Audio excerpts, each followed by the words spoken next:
Hello Vermonters, welcome to this video discussing our weekly open discussion topic number 3.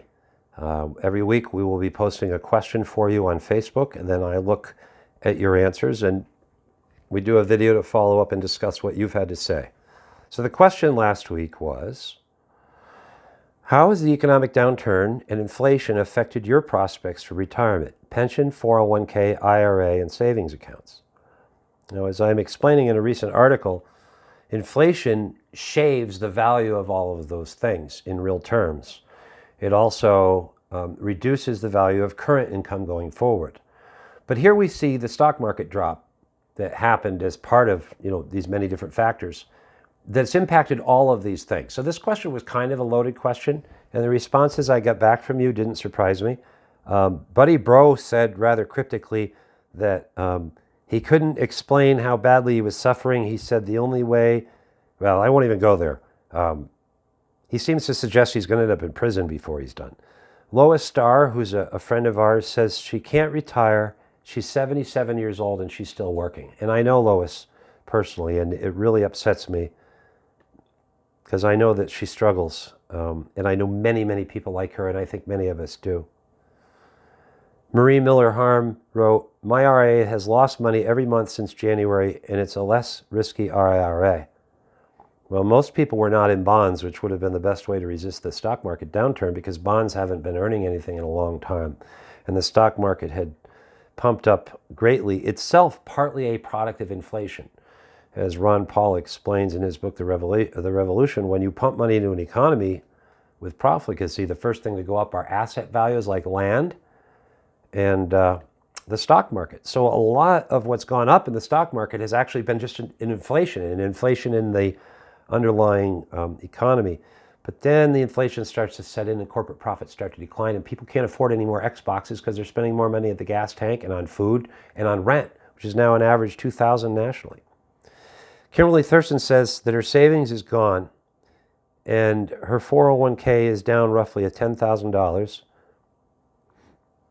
Robbie Mazza says they've lost about 40% since the last year that Trump was president.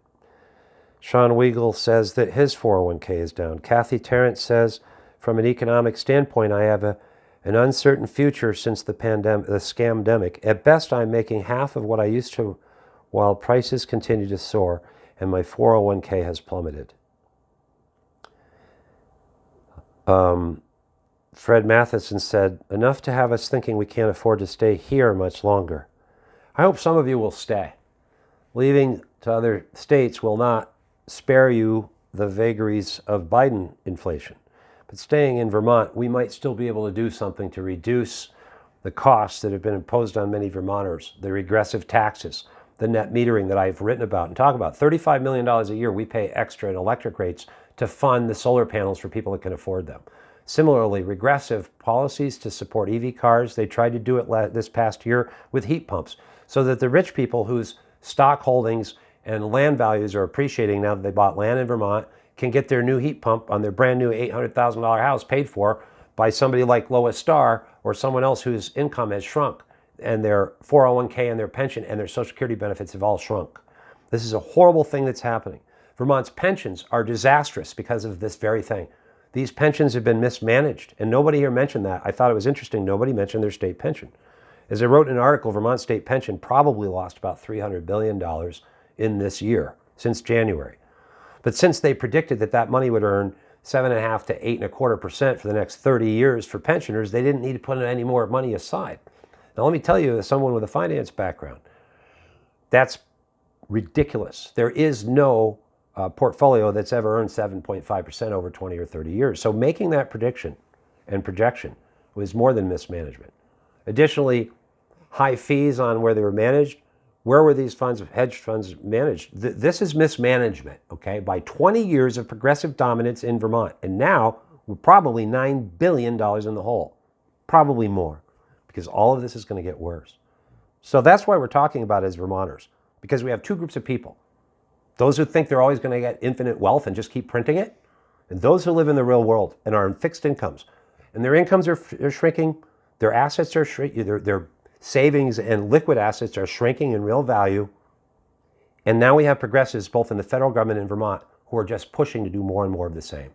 It's time to elect Republicans. It's time to elect people who understand economics and what fiscal integrity really means. And frankly, it doesn't matter if you're a Democrat or Republican. I welcome Democrats to the table. I know there are many. Linda Joy Sullivan is one. David Coates has been warning about this pension problem for years. And now I, as a Republican, and others are saying, we've been warning you too. Who are you going to vote for? Progressives? Because they've proven they can't even comprehend how to help us. We need to help ourselves. And that's how we get to the voting booths this year. And we need to help ourselves by understanding in Vermont that our self-reliance and our culture and our history is at hand. We need it now. We need to come together across party lines.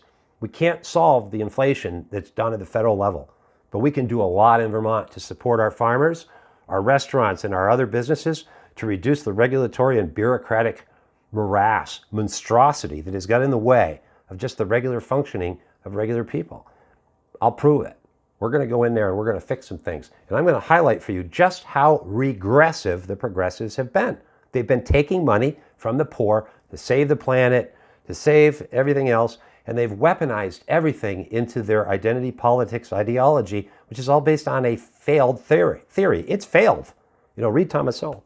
But at any rate, I really thank you all for writing on the website. We have another question up now. I think it's about food inflation. And I think we'll find some interesting things there. It's curious for me to try to understand and foresee where food inflation will strike. And for you, you may have your own experiences because you buy particular foods. I don't know what the price of lobster is. I do see seafoods going up beyond the reach of most of us for most seafoods. But at any rate, that'll be our question for next week. And this is how we have a conversation so that we can learn from one another. And that's what we have to do across party lines. And that's how Vermont's legislators should serve their citizens, and I'm trying to do that now. Thank you again for listening, as always.